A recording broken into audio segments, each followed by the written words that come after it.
വസ്തു വാങ്ങാൻ പോകുന്ന ഒരു ആൾ അവന്റെ ജീവിതത്തിലെ ഏറ്റവും വലിയ തീരുമാനമാണ് എടുക്കുന്നത്.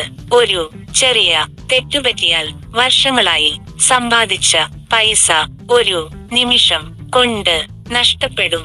ഇന്ന് കേരളത്തിൽ ഏറ്റവും കൂടുതൽ ആളുകൾ പറ്റിക്കപ്പെടുന്ന വിഷയം വസ്തു വാങ്ങലുമായി ബന്ധപ്പെട്ടതാണ്. പരസ്യം കാണുമ്പോൾ, വില കേൾക്കുമ്പോൾ, ലൊക്കേഷൻ ഇഷ്ടപ്പെടുമ്പോൾ ഉടനെ തീരുമാനമെടുക്കുന്നവരാണ് പിന്നീട് കോടതി കയറി ഇറങ്ങേണ്ടി വരുന്നത്. അതിനാൽ വസ്തു വാങ്ങുന്നതിന് മുൻപ് നിങ്ങൾ നിർബന്ധമായും പരിശോധിക്കേണ്ട 19 പ്രധാന രേഖകളെക്കുറിച്ചാണ് ഇന്നത്തെ ഈ വീഡിയോ. ആദ്യമായി ടൈറ്റിൽ ഡീഡ്. ഈ രേഖയാണ് വസ്തുവിന്റെ യഥാർത്ഥ ഉടമ ആരാണെന്ന് തെളിയിക്കുന്നത്. വിൽക്കുന്ന വ്യക്തിയുടെ പേരിലാണ് വസ്തു രജിസ്റ്റർ ചെയ്തിട്ടുള്ളതെന്ന് ഇവിടെ ഉറപ്പാക്കണം. രണ്ടാമതായി മുൻ ഉടമകളുടെ ടൈറ്റിൽ രേഖകൾ. കുറഞ്ഞത് 30 വർഷത്തെ രേഖകൾ പരിശോധിക്കണം. ഇടയിൽ ഏതെങ്കിലും കൈമാറ്റം നിയമവിരുദ്ധമാണോ എന്ന് മനസ്സിലാക്കാൻ.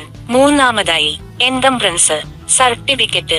ഈ രേഖ വഴി വസ്തുവിന് മേൽ ബാങ്ക് വായ്പ ഉണ്ടോ, കോടതി കേസുണ്ടോ, മറ്റേതെങ്കിലും ബാധ്യതകളുണ്ടോ എന്നത് വ്യക്തമായി അറിയാം. നാലാമതായി ലൊക്കേഷൻ സ്കെച്ച്.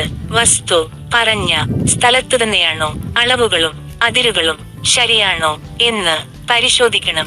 അഞ്ചാമതായി സർവേ സ്കെച്ച്. സർവേ നമ്പർ, അളവ്, അതിർത്തികൾ എല്ലാം പൊരുത്തപ്പെടണം. ആറാമതായി തണ്ടപ്പേർ രേഖകൾ. വില്ലേജ് ഓഫീസിൽ നിന്നുള്ള ഭൂമിയുടെ അടിസ്ഥാന രേഖകളാണ് ഇവ സർക്കാർ റെക്കോർഡിൽ ശരിയായി ഉൾപ്പെട്ടിട്ടുണ്ടോ എന്ന് ഉറപ്പാക്കണം. ഏഴാമതായി ലാൻഡ് ടാക്സ് റെസീറ്റ്. ഭൂമിക്ക് നികുതി അടച്ചിട്ടുണ്ടോ, ഇത് അപ്ഡേറ്റ് ആണോ എന്നത് നിർബന്ധമായി പരിശോധിക്കണം. എട്ടാമതായി പൊസിഷൻ സർട്ടിഫിക്കറ്റ്. ഇപ്പോൾ വസ്തു ആരുടെ കൈവശത്തിലാണ്, നിയമപരമായി ആരാണ് കൈവശം വയ്ക്കുന്നത് എന്നത് വ്യക്തമാക്കുന്ന രേഖ. ഒൻപതാമതായി വീട് ഉണ്ടെങ്കിൽ building permit, panchayat, municipality, corporation അംഗീകാരം ഉണ്ടോ എന്ന് നോക്കണം. പത്താമതായി ഒക്യുപൻസി സർട്ടിഫിക്കറ്റ്. വീട് താമസയോഗ്യമാണെന്ന് സർക്കാർ അംഗീകരിച്ച രേഖയാണ് ഇത്.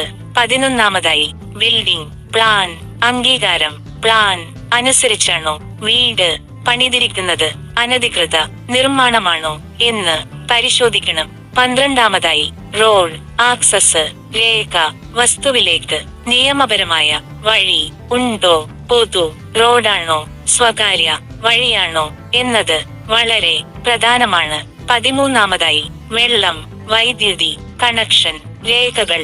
ഇവ അനധികൃതമല്ലെന്ന് ഉറപ്പാക്കണം. 14ാമതായി ബാങ്ക് ലോൺ ക്ലിയറൻസ് സർട്ടിഫിക്കറ്റ്.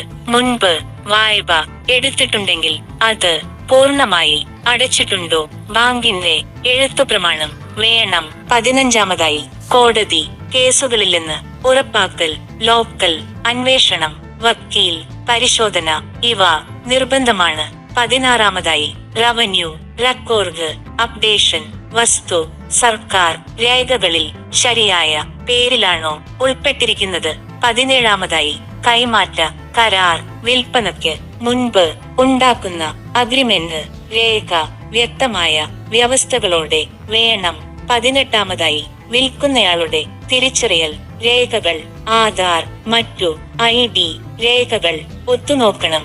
19ാമതായി ഉടമ മരിച്ചിട്ടുണ്ടെങ്കിൽ death certificate, legal heir certificate.